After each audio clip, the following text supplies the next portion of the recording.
Hi everyone and welcome back to Oceanicos.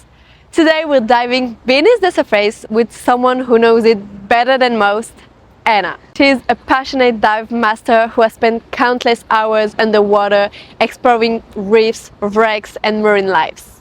In this episode she shares her journey, what it's really like being underwater, diving with sharks and how the ocean continues to inspire her.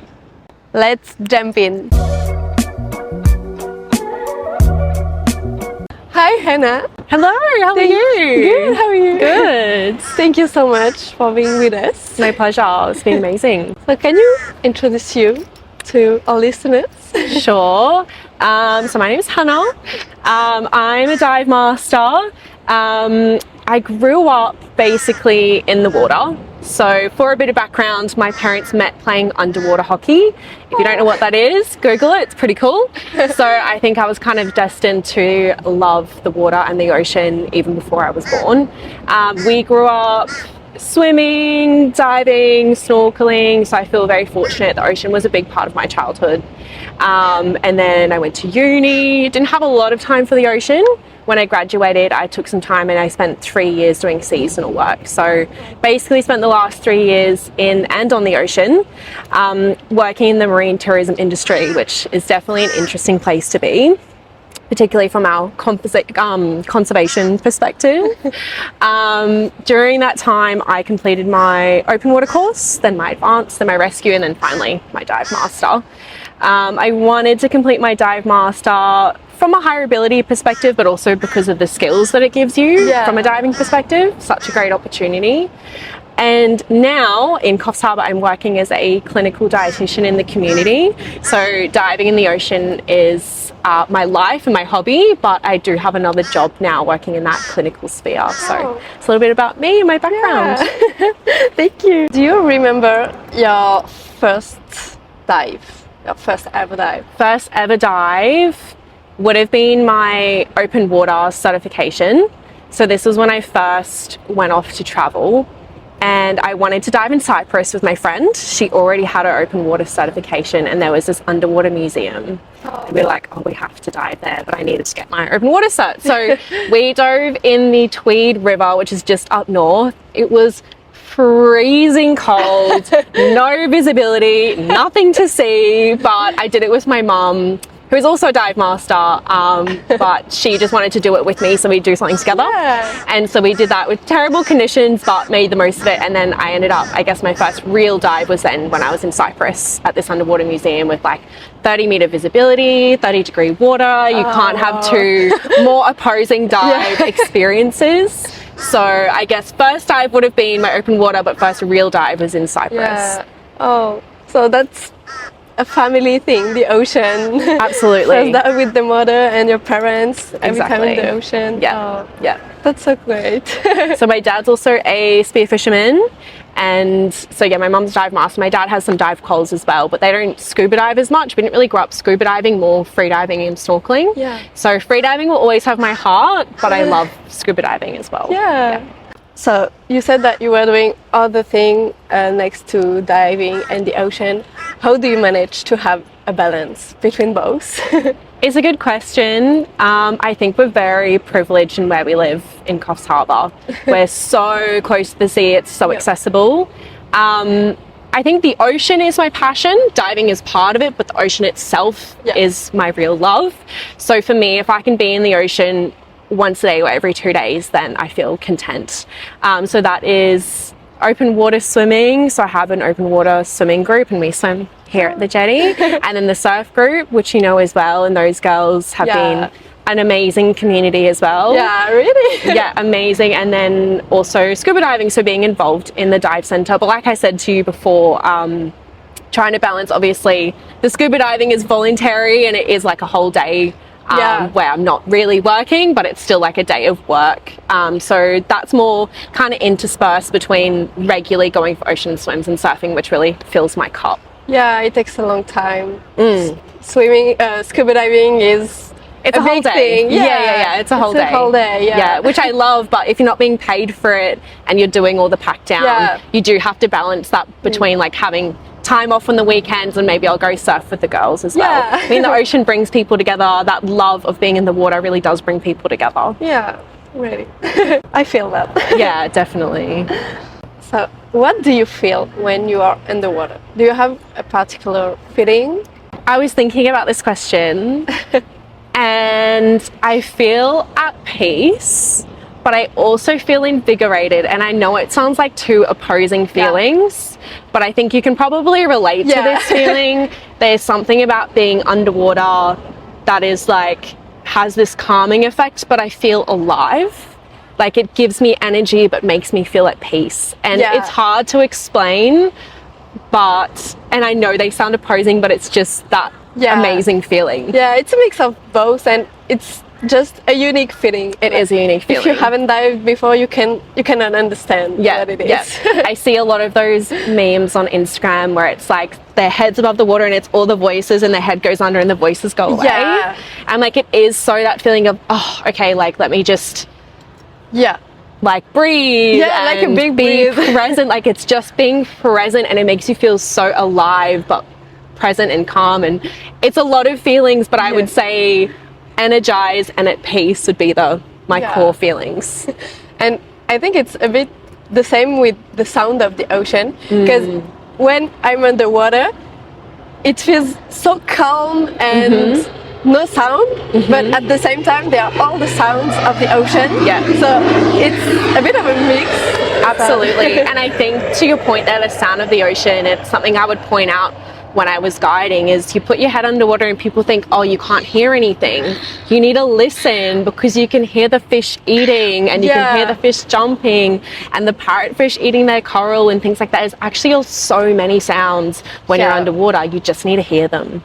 Yeah. When I dived in the Reunion Island, I had the opportunity to hear the whales and the water. Amazing. Yeah. That's special. Incredible. Yeah. And we were feeling their in your chest you can like hear their call. Yeah, absolutely. That was just incredible. And it's the same with the dolphins as well. They clicks when they're underwater. The ocean is not a silent place. It is not a silent place. It's not silent, but it feels like it's silent when you're underwater. When you don't know what you're listening for, once you know what you're listening for, you can hear the life all around you.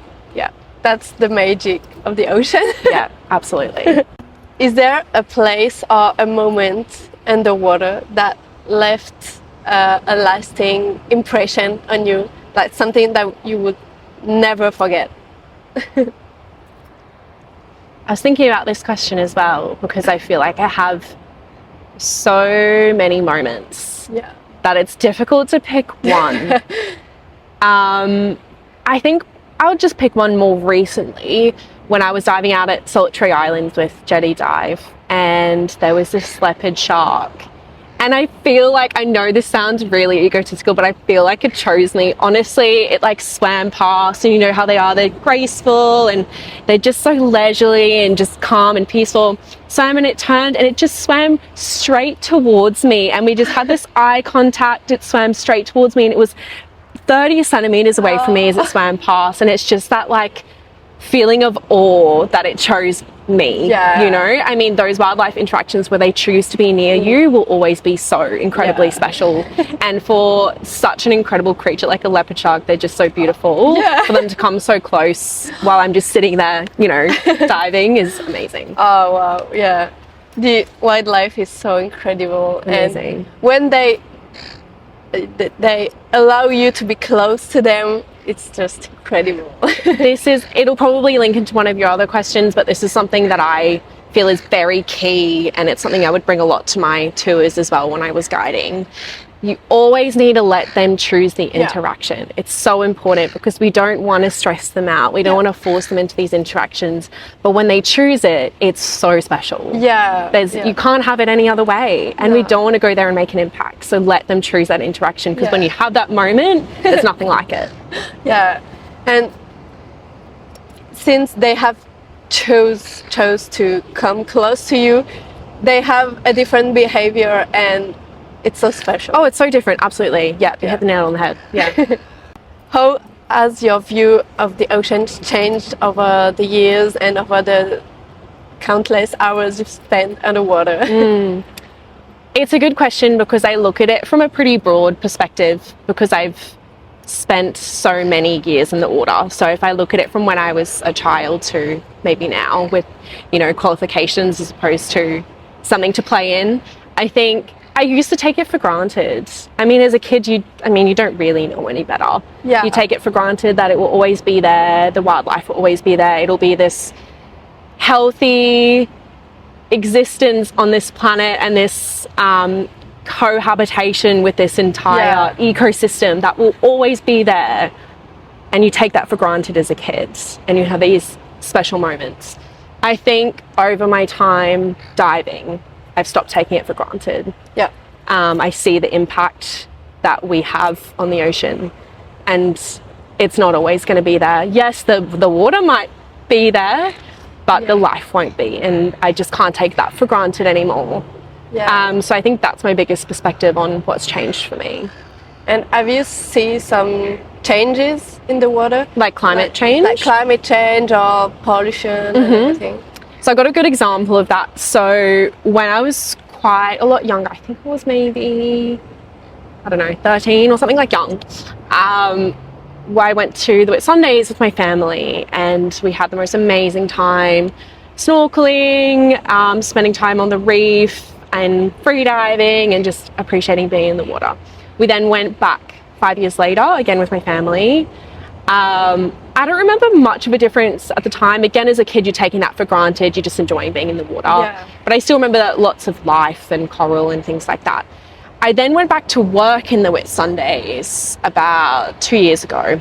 And I can't even explain to you how devastating it is to see that impact.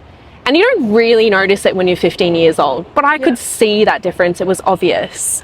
We had that massive cyclone come through the Whitsundays, and more of these extreme weather events will happen, so there will be more impact.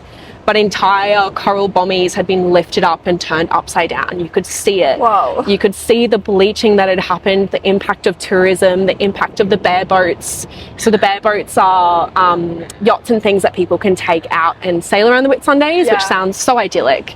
But they don't have much regulation on who can take these boats out. I've seen people drive these boats full throttle onto the reef when I was guiding. Like there really is very little regulation around who can take these out and what knowledge they need to have around reef and reef conservation. I mean, I know a lot of people would probably fish as well in the green zones where you're not supposed to.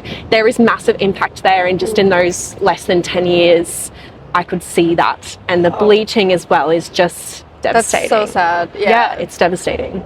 Yeah, and understanding those changes, like for you were just 15, so you were young, but you remembered how it was, and maybe you were expecting to see the same thing, but seeing the difference. Wow.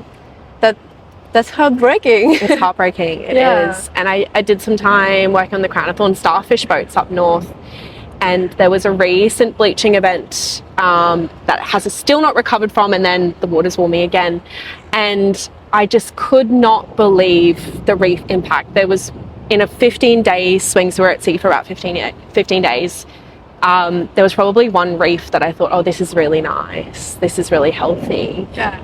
There was just so much dead coral and impact from the environment. I just felt so sad every time I got out the water.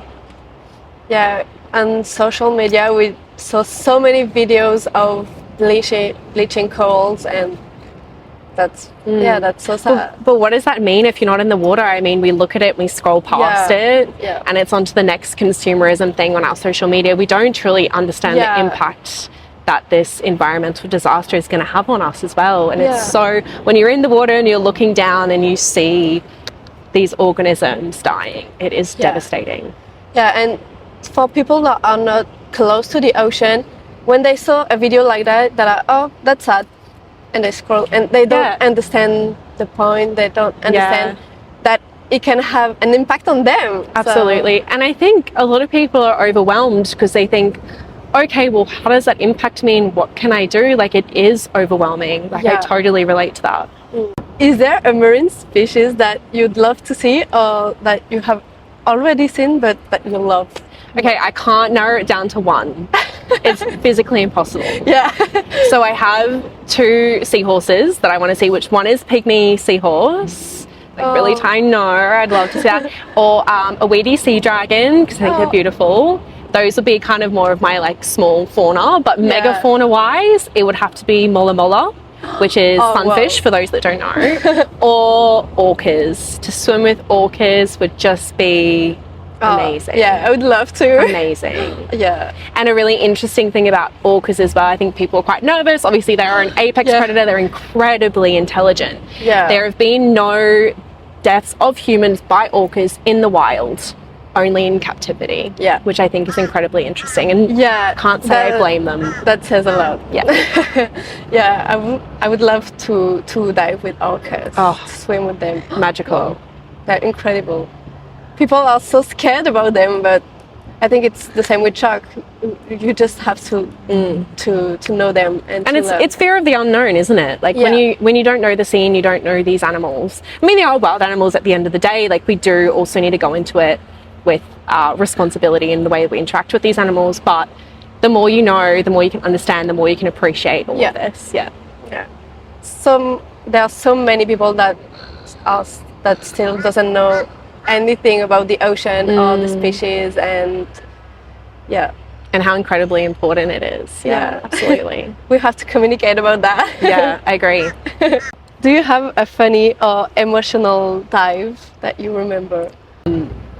Was when I did a dive when I was in Thailand, and I was almost finished my dive master certification at the time, and it was just a really bad dive for me. So we descended and I was just tagging along for a fun dive. It was being led by an instructor and a few of his, I think we had 2 other girls with us, and the current was just pumping, and it was about a 40-meter drop, but the visibility was really poor.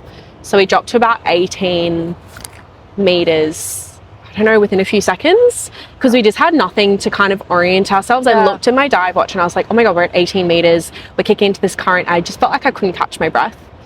Because descending into depth and really quickly when you're quite tired, you feel like you're pulling quite a lot of air.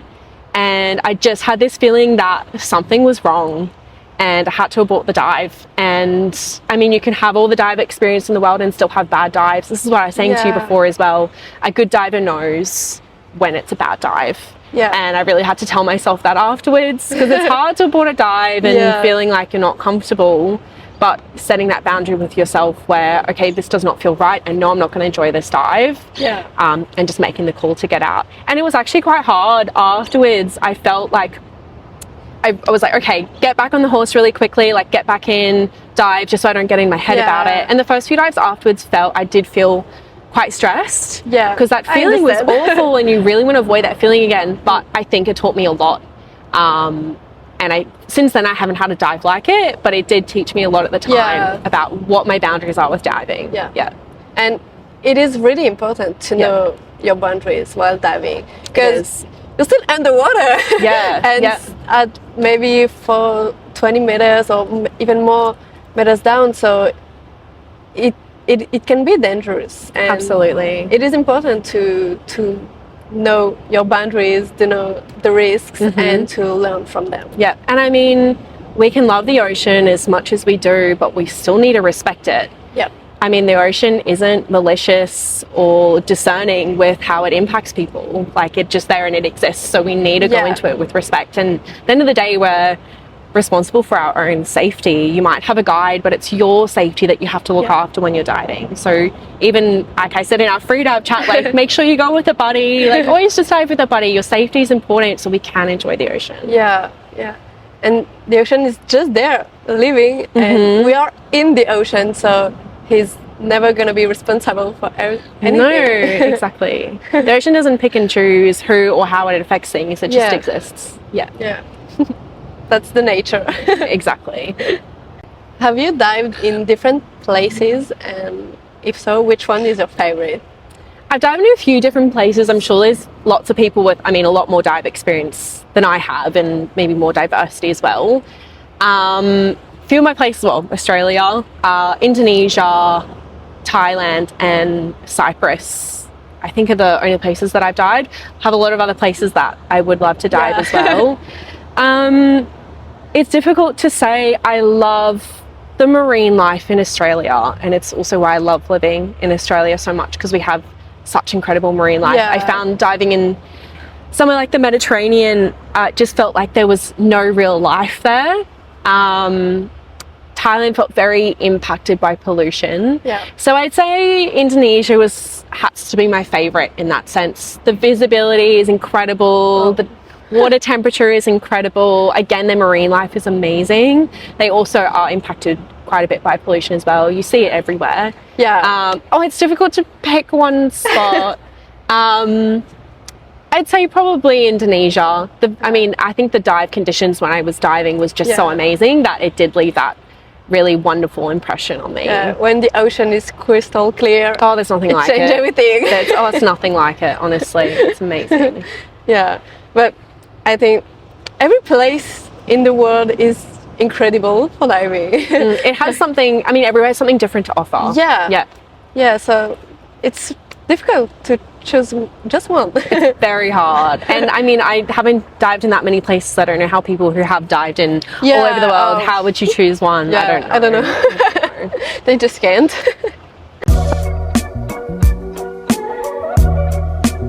So now we're going to talk about the environmental. Cool, exciting. Let's get into it. How you're mindful of your environmental impact as a diver, and how do you manage that? Very basic principles. I say it's basic. Maybe people don't think about it, but it's something that I bring to my diving. And as a guide, I think it's our responsibility, myself and other guides, to bring these concepts into it as well. You know, the saying of when you're out in the bush, leave only footprints. It's the same in the water. Leave only bubbles, take only trash. And I think it's pretty simple. Just look and don't touch. And I know I say that with some passion in my voice because I do get frustrated because people don't abide by this concept. I don't know if it's something about humans and needing to touch things, but just don't touch. We just need to look. If we want to preserve this for as long as we can, just look and appreciate and don't touch. We're not there to have an impact on the environment. We're just there to look and appreciate and be part of it. This goes for coral, marine life, and it comes into that principle of what I was saying to you before of let them interact with you. You don't interact with them. Or even if they are interacting with you, make sure you're not trying to touch them or reach out, those sorts of things. You're just there sitting and enjoying. If they choose to come towards you and have that interaction, let it happen and appreciate. And I think just to kind of highlight that, leave only bubbles, take only trash. A really important thing with the trash and taking that away, or pollution, and something I did for myself was I did my dive against debris. You can do those extra little certifications when you scuba dive through PADI. I did my dive against debris certification. It's so incredibly useful because it tells you what trash you should or should not take. And it was something I always struggled with because I don't want to leave plastic or anything behind. But a really important thing to remember is if there's a living organism on that piece of plastic, you need to leave it behind because they've now made it its home. If there isn't, take it away. But it was a really important distinction for me, and it was really helpful when I do go into the marine environment, knowing what I should and shouldn't take. Got a really good example of this. I did a snorkel tour in Indonesia, and I pretty much spent most of the tour picking up plastic. I could not believe how much was there. There was like pieces of like cloth and massive plastic bags, but there was quite a few bits of plastic that had kind of been enveloped by coral. Cut away what you can, but anything that is attached to a living organism, or if you have to break that organism to take it, you need to leave it behind. I remember there was this little piece of soft plastic and it had like this soft coral mollusk thing growing on it. You need to leave that behind as well. It's now a living organism's home. But it was just such a helpful distinction. And I know it seems like common sense when you say it, but it's not something you generally know. Another really good point was with glass. So glass isn't harmful for the marine environment. It ends up getting tumbled, turns into sea glass, things like that. If the glass is brand new and it looks like it's just entered the water, take it, because then it's kind of pollution. If it's been there a long time, just leave it behind. So these are really important distinctions for me and my diving practice that I bring with me as well, because you can actually educate other people. Yeah, and it's really interesting because I didn't know that, and I think every diver should learn this. I think it should be an essential part of Yeah. a dive course. Absolutely. Yeah, and I think like with how the earth evolves and how the ocean evolves,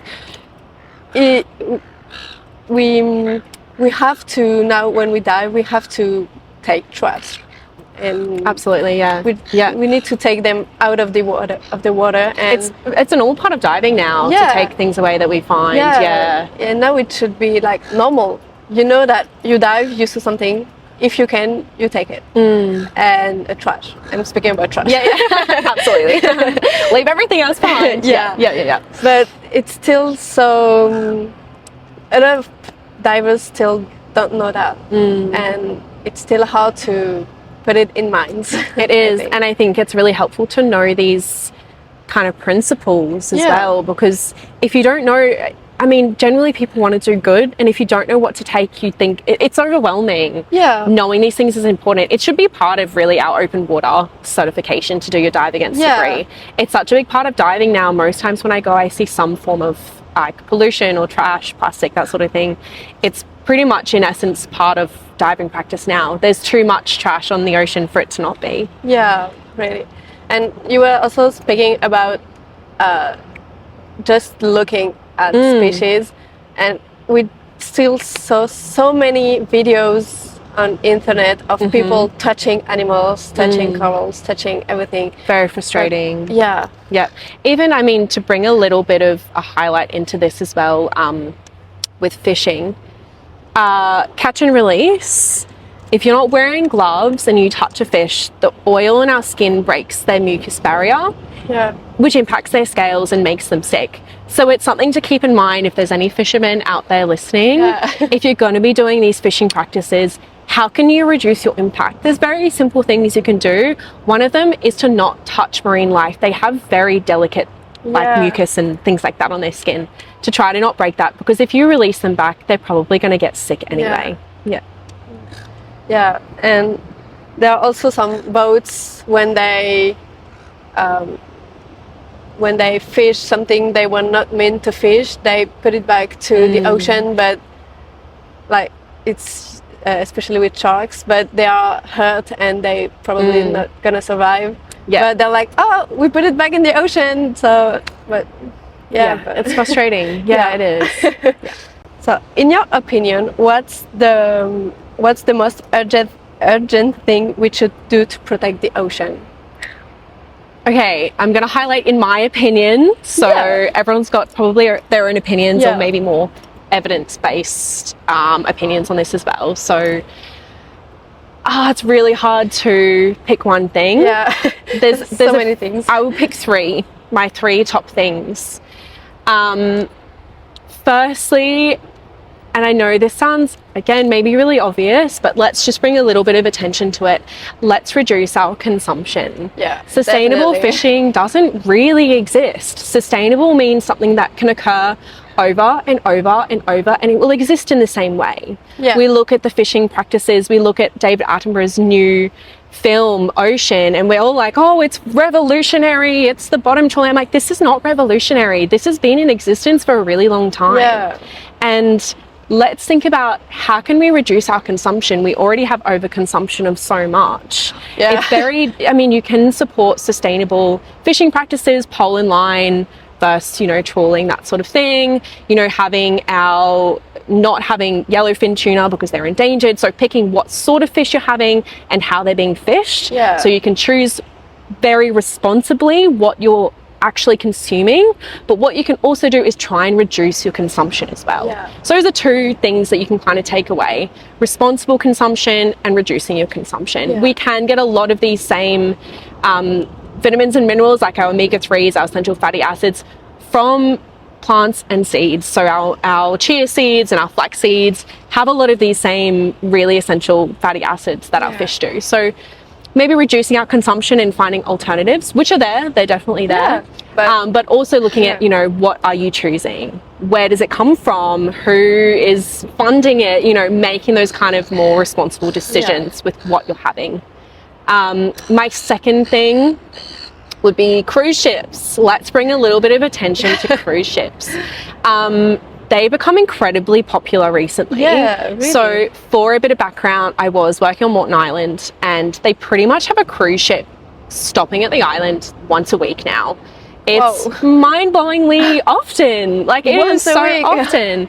And you think about the massive environmental impact of these things. So the dumping of waste, how much fuel it uses. I mean, in whale season, I don't know how many marine animals they're hitting, that sort of thing. They have a massive impact, and it really is just overconsumption. So I think, I don't know what the answer is, and it's a little bit of an opinion on cruise ships and their impact. I mean, look at, I think it's Antarctica, that there's lots of cruise ships going there. That's having a massive impact on the marine life there and the ice and everything. So look, let's just bring a little bit of attention to cruise ships. Again, how can we reduce our consumption? Do we really need this way of travel? I just want to bring a little bit of attention there. I don't have the solution. So I just wanted to put that in there. My third, you go. Cruise ships are getting so much bigger and bigger. And so popular. So popular. It's a very digestible way to consume travel. So it's easy. You're staying on the ship and everything's there for you. It's really easy. But I even think about when I was on the island, you have about 3,000 people going onto like about a kilometre strip of land. The trash that is left behind is mind-blowing. Like, I remember the cruise ship would come and leave, and I'd spend time picking up plastic from the beach that was left behind. It's devastating. I'd love to see like a survey done even on the Moreton Bay area specifically on the impact that these cruise ships have had just in the last year. I guarantee you it'd be enormous. Even just like what's been left behind trash wise, the impact of like the fuel, all of these sorts of things, and the marine life. But like I said, I don't have the solution. I just wanted to highlight the point there. It's the point of this episode, highlighting things, because we're not scientists, so we don't have the answer, but just putting that into mind that, you know, maybe cruise ships are not really good, maybe there are better options to travel, and just starting like that, it's still something. And it's coming up with ways to responsibly travel. Like you say, it's just highlighting what can we do differently. Are we going to sit here and keep doing the same thing that has impact? Am I going to sit here and keep having the yellowfin tuna every single day for lunch? That sort of thing. It's like, what can we do a little bit differently? How can we think about it? How can we educate ourselves? The information is there. We just need to spend a little bit of time caring. My last and final point that I think, so immediate action, I suppose would be, let's reduce our consumption, think about like responsibly sourced fish, thinking about our consumption of travel in terms of cruise ships. Most immediately, and I think so important, I pause because I need to gather my words, is the new implementation of the drumlines in Queensland just recently. And shark nets. I've already seen on social media someone put up a video of, so the whale season started, a whale has already been entangled in a shark net. And I'm like, how many times does this need to happen for the government to actually care about our marine life? If you don't care about the sharks, at least care about the whales. Definitely. So most immediately, shark nets need to come down, drumlines need to go. Most immediately. So the best way that we can support this is looking at policy that supports reducing the shark nets and the shark programs and things like that. What's the policy and the policy makers that are supporting this and making this happen, but also questioning, where does this money come from? Where does $90 million come from in Queensland to put these drum lines up? It just blows my mind. I'm like, there is so much more we can be doing with that money to help our environment rather than hindering it. Right at the beginning of whale season, I really can't comprehend that they've commenced it right at the beginning of whale season. We know it has an impact. That whale that's been entangled, probably still has rope attached to it and probably still has injuries as well. Yeah. You're on the move all the time as a whale. If you can't recover from those injuries, that's it. Yeah, and especially because like the Queensland government definitely knows that whales are coming here. It happens every year. Every year. It So happens every year. They know it. Yeah, And yeah, it has just begun and already one whale is in. Yeah. I mean, even this as well, like, I don't have the answers, and sometimes I feel like, what can I do here? Like, I feel strongly like, what can I do? And I think writing to local, you know, council members, expressing your concerns, looking at the policymakers who would take this away and do support the environment, think about like where you're putting that sort of effort as well, and raising awareness, talking about it with people in your community. I know even in our surf group that we're both in, a few people didn't know even that what the drum lines were, and they're off our coast here. People don't even know what they are or what they do. So raising awareness on their impact is important. Just having general discussion. Like, we're just your average Joes. We're not policymakers, we're not scientists yet for yourself. So having these discussions and raising awareness is really important, and being brave enough to have this discussion. Yeah, that's heartbreaking again. It is, yeah. It has it's overwhelming. Started, so many whales are coming. Still yet to come. And still yet to come to Queensland, and how many of them will get caught in those? And I mean, like winter here in Coffs, you can see the whales come through. I mean, the drum lines are still out. Yeah. Nothing to be done. Yeah. And if they had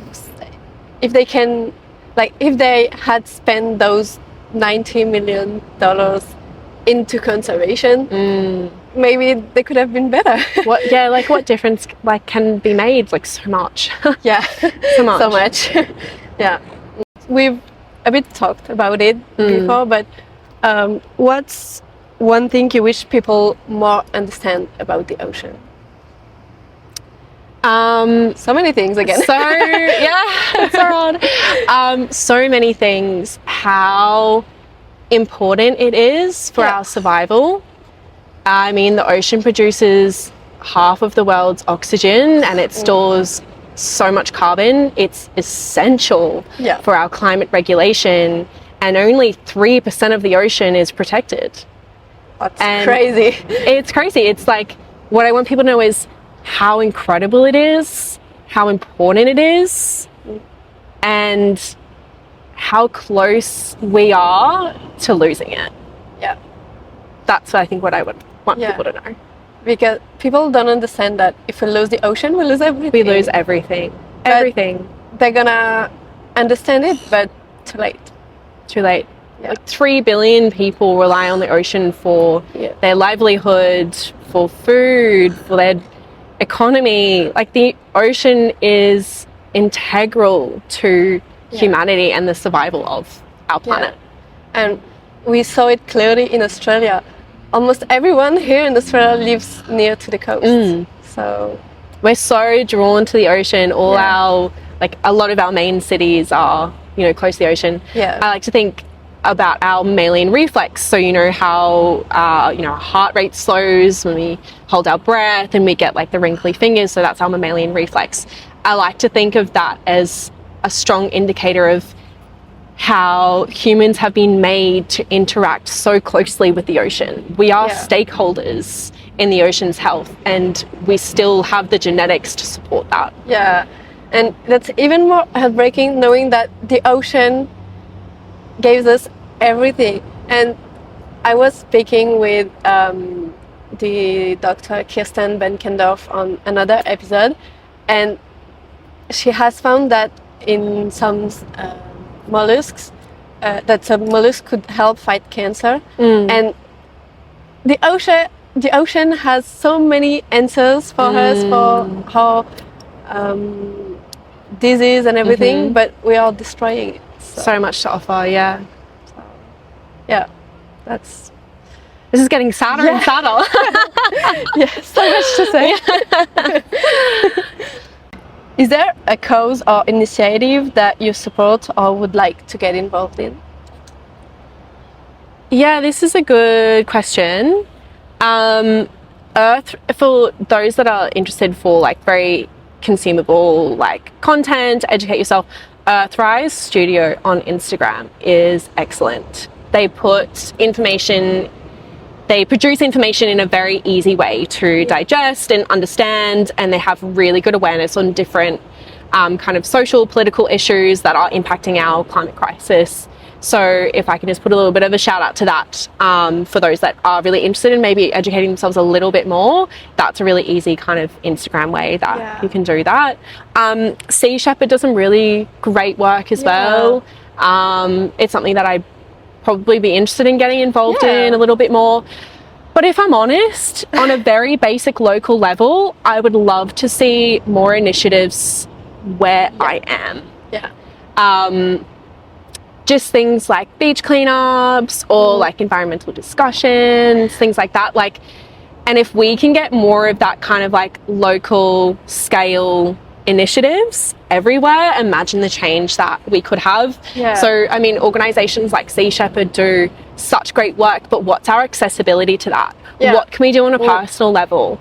I mean, I'd think about like COFs just specifically, like what sort of initiatives can we get going here? It's something that, you know, I'd love to think about. I even think about like the Dive Against Debris certification, like, you know, having that come through with Jetty Dive or something like that. You know, what I'd like to have more involvement, even just on a local personal level. Something that I did try to implement when I was living on Moreton Island, I did suggest that we start introducing the Dive Against Debris certification. So a little bit of background, I'm going to expose the resort for this, which I'm really excited. So Tangalooma Resort likes to, well, they claim that they're an eco resort, but we weren't able to get the Dive Against Debris certification going because basically the discussion was the resort wouldn't want kind of a highlight on how much there was to actually clean up, if that kind of makes sense. They wouldn't want it to happen so frequently because it means there's a problem. So I organised a Dive Against Debris dive, I think it was beginning of last year. I think we picked up like, I don't know, 5 kilos of fishing line just underneath the jetty. Like I'll send you some photos of like and videos of what we had. But if you can just sit for a moment and imagine how much line goes into 5 kilos of fishing line. That's huge. And we go and we dive there, and there's wobbegongs, which is a type of carpet shark for those that don't know a wobbegong. They're sitting there in amongst the line. Like, it's heartbreaking. It's actually heartbreaking to see all of this trash sitting there at the supposed eco resort that allow people to fish wherever they want, catch and release, cut their lines. And I mean, nothing's done. They're not picking it up because they don't want to admit that they're not actually eco-friendly. It's greenwashing. It's like so greenwashing. So much of tourism and like working in the marine tourism industry, it's so obvious to me. We have, and I have such a unique perspective being part of it as well, and seeing what do these people do, what do these companies do to make it look like they're trying, or make it look like people are able to make that responsible choice. It's really hard because then it's like, okay, well, as a consumer and as a person, all the onus is on us, like, make the responsible choice, this and that. I'm like, okay, but like a lot of the time, maybe we don't have time to do the research into whether or not it's environmentally friendly, and it says it is. Where's the legislation and the regulation around this? Why is there not more push from people in power that can make the difference? The government putting this legislation in place so that it is easier for the consumer and the individual to make responsible choices. It always feels like it's being put on us. But at the end of the day, it needs to come from higher. Definitely. I actually forgot what your question was. I went off on a bit of a tangent. But yeah, and speaking about that, we're putting so much pressure on people to be eco-friendly, to do this, to not to do this. But sometimes when you saw something and it said, "Oh, we are eco-friendly," you're like, "Oh, great! I'm doing something I'm great doing my for part. the ocean, for the earth." But it was a lie, and we can't every time see if it's really eco-friendly or if it's just greenwashing. And I think there are a lot of people that just gave up on this. Yeah, because it's overwhelming. Yeah. It is overwhelming, like trying to figure out. I mean, there's very like simple things that are obvious, like for example, like the whale sharks in Indonesia. I mean, I would never go on one of those tours because they bait them, and Yeah. there's obviously so many environmental and animal rights issues and that sort of thing with that. A lot of people still don't know that. Yeah. A lot of people still don't know how to be part of tourism and make responsible choice. Make it easier for the individual. Yeah, Just make it yeah. easier. It needs to come from higher.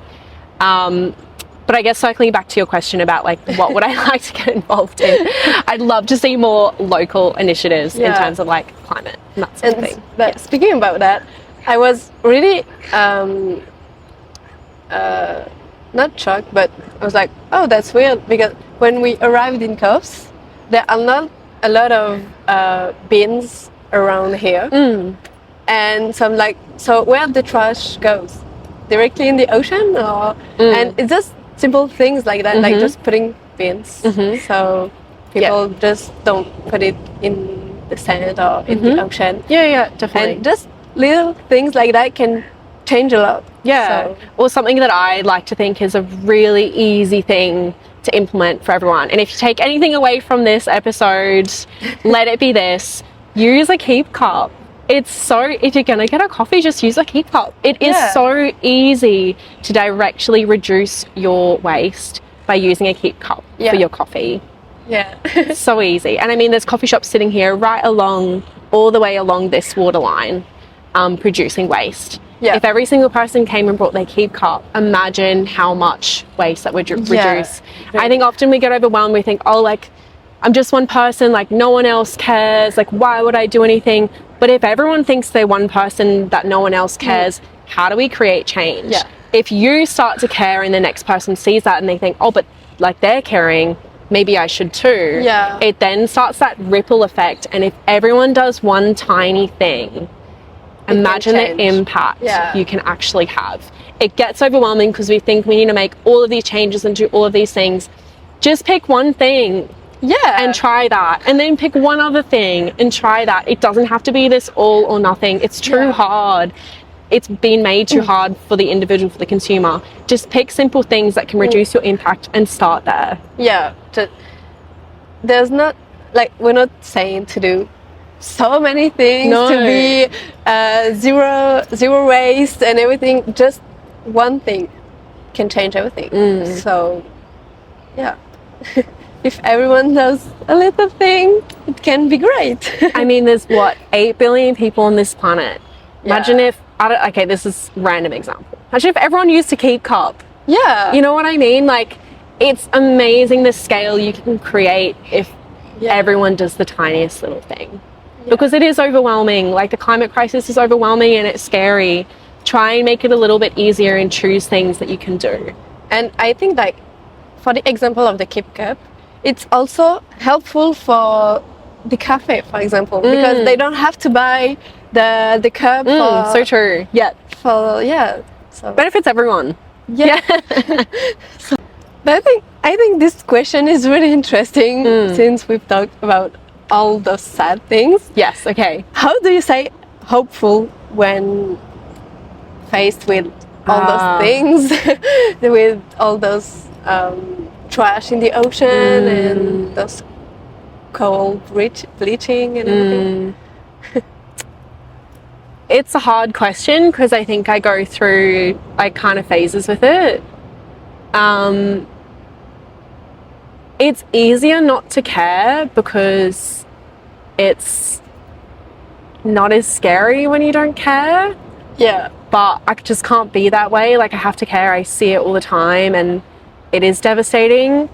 I think I stay hopeful knowing that I think on my own individual level, I'm trying to do as much as I Yeah. can, and I can only really focus on myself. We get really caught up in what other people are doing, but I think if I can just focus on myself and feel like I'm doing as much as I can, I can Yeah. feel content with myself. And then also know that there are really great organizations out there that are Yeah. fighting.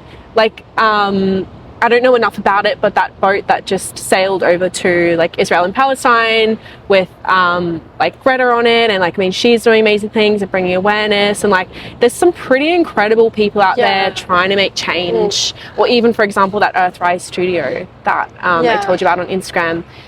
That gives me hope, because there are people in maybe a bit more of a position of power than myself that are advocating for these things to change and trying to bring awareness for people. So I think that helps keep me hopeful. But I think trying to feel content with just being able to do as much as I can as myself helps me as well, because it's hard. Like, I mean, repeating myself, but when you get caught up in what everyone else is doing and maybe feeling like, oh, but other people don't care, then it starts to get really hard. You have to look insider and just be content with what you're doing, because otherwise it's pretty overwhelming. And also I think there are more and more people caring for the ocean, especially young people. They are definitely getting more and more into conservation and into the environment, so that's still hopeful. And I think like what I said before, like, be brave enough to have these conversations even when you don't know everything. Like, I mean, I said to you before, I'm not an expert. This is just my personal experience and the things that I know. Be brave enough to have these conversations. Be open-minded to people's perspectives and the things that they might be doing or the things they might not be doing. Come at it from a non-judgmental perspective as well, because as soon as people feel judged, they don't want to. They don't want to engage with it. We'd take away the judgment and come in with an open mind, and you just create so much more change. And I think that's really something I want to highlight in this episode, is that you don't have to be an expert to do some things or to think. Like, if there's just something that you are interested in, just read a book or something, and you can, like, it's not because you're not an expert that you can say things about these topics. For example, the ocean, or there's so many things you can still say and do. And, and I think kind of what you're saying is take control and educate yourself. Like, we have so much consumable media. It's actually insane. So much. I mean, you can Google things, you can look at Instagram, TikTok, or whatever it is. There is so much consumable media even on these topics. So just take a moment, or just look up one thing that you can do. I think that's kind of the point you're saying. And also, like, you're not a scientist, you're a diver, and you saw all the things, you know all those things thanks to the diving also. And like, you just have to put a feet in the ocean, and you don't have to know everything. So no, absolutely. I mean, the ocean's for everyone. It's an accessible place, and it's hopefully something that we can keep around for as long as possible. I'd love for everyone to have the opportunity to see the reefs and the marine life that are out there.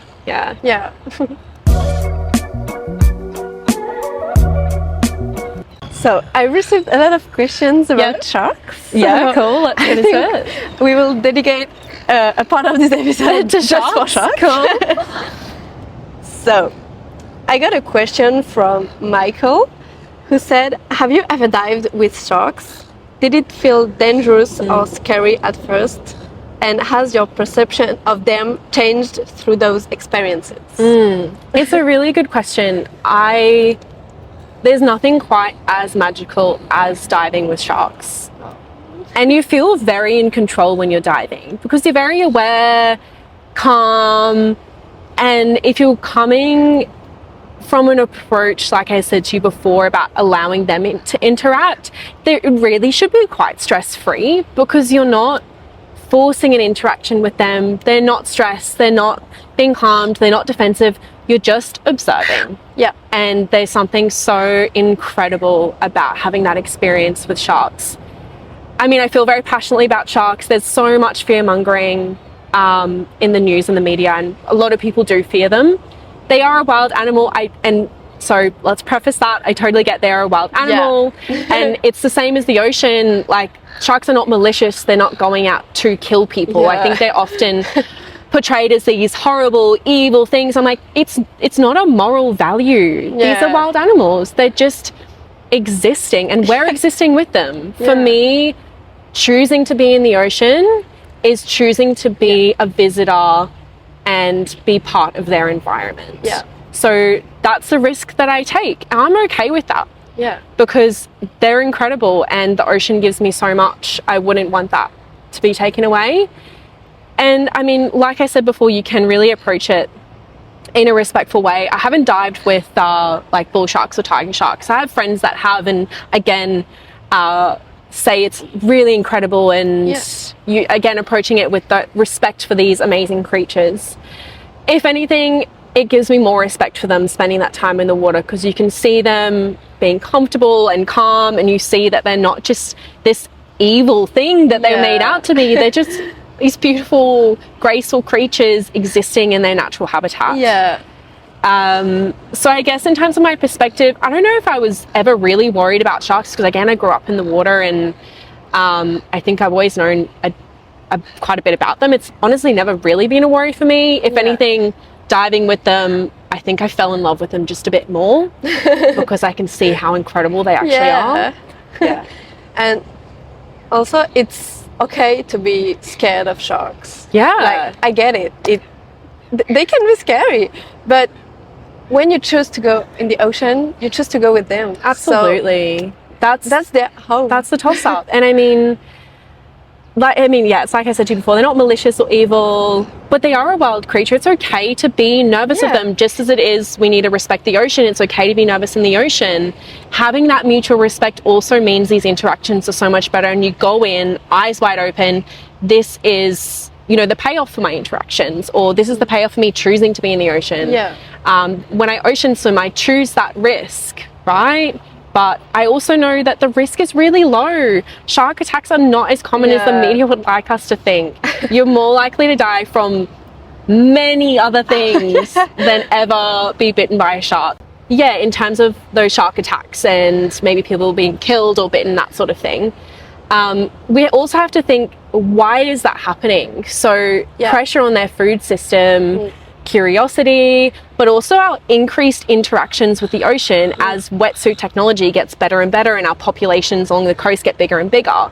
There is just an increased interaction amount, but we're also putting so much pressure on their food system. So there's so many reasons that these things may or may not be happening, but they are so rare, and I think people forget that. It's talked about so much in the media if anything happens, but it's really not that common. And there's something to be respected and not something to be feared. Although I do understand the fear, they're a creature to be respected and admired.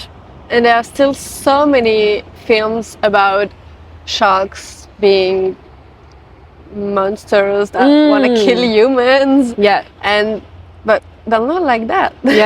But why do we think about sharks in that way and we don't think about, I don't know, lions or snakes as these like evil, malicious things? Like, it's not malice. There's no bad intent. They're surviving. And we're choosing to be in their environment where they're trying to survive. So there are still so much taboos around sharks, and people prefer just watching movies and like, oh yeah, they're terrible, and just having these thoughts and not changing it and just pretend it's true. Yeah, and I think it comes back to what we're saying about like that fear of the unknown. Like generally people don't know enough about them, and I mean, the media portrays them in such a certain light that it is really hard to know anything else. And particularly if you don't really see them, it's like this murky water, like what's lurking there, all these things. Like, it is scary if you don't know enough about them. I even had, I guess, when I was guiding when I was at Moreton Island, say like, oh, are there shark nets? Are there shark nets? And I was like, no, there's no shark nets. Like, if you want to get in on the tour, like, this is the risk you have to accept. Bear in mind, it's incredibly low risk, but people need to accept that we're going into the habitat. If you want to interact with the ocean, you may or may not interact with the marine life. That's the toss up. I agree. And I received another question from Anouk about the $90 million of I lost the word. For the drum lines and shark nets in Queensland. And do you have a thoughts about this? But in a shark perspective. Yeah, and we suppose briefly touched on this earlier about that that funding going towards the so-called shark protection, I don't know, initiative or whatever it's called. It's really devastating. So I'm not sure what sort of drumlines they're putting out, but there's two different types to my knowledge. There's smart drumlines and the traditional. So for those that don't know what drumlines are, they're baited hooks put out just past the surf line. The government kind of sells it as it's safety, because the idea is to kind of reduce numbers of sharks, and any sort of dangerous sharks will be more drawn to the bait than they are to swimmers, is pretty much the perspective on it. So traditional drum lines, the shark will die, so they will take the shark off the hook, these massive hooks, and they'll kill them. Smart drum lines, they will go onto the hook, so they will go to the bait, and if they're a bigger shark, they're probably more likely to survive. If they're a smaller shark, they're unlikely to survive. The idea is that there's a sensor that's set off, and people will come out and get the shark and tag them and let it go. That's the idea of the smart ones. I think they have traditional and smart ones interspersed along the coast. I'm not sure what's being implemented in Queensland at the moment. Either way, survival rates of the sharks are really quite low. I mean, if you think about dead things being in the water, of course the shark is going to come there. And I mean, I even look at the drum lines out here along the coast and I think that is actually pretty close. Like, you're bringing them in surely closer than they already would. But at the end of the day, it's not targeted. Any marine life can end up on that hook. So it is not, you know, kind of discerning in the marine life that gets kind of caught up in these things. And I always think about it as like, okay, so we've got bait, which brings in sharks, and more sharks, bigger sharks. There's now a dead shark on the hook. So surely more sharks are coming in. So I'm like, what are we trying to achieve? At the end of the day, we're actually just culling sharks. Without sharks, we don't survive. We need apex predators to keep the ecosystem going. And it's also devastating to think about these amazing creatures, these bull sharks, these tiger sharks, those targeted species sitting on these hooks and people going out and slaughtering them. It's devastating. And the likelihood of them coming close or even impacting the humans in the area is so low. And we're still going out and culling them. The shark nets, for those that don't know, are a net that's put along close to the shore to give kind of this feeling of safety.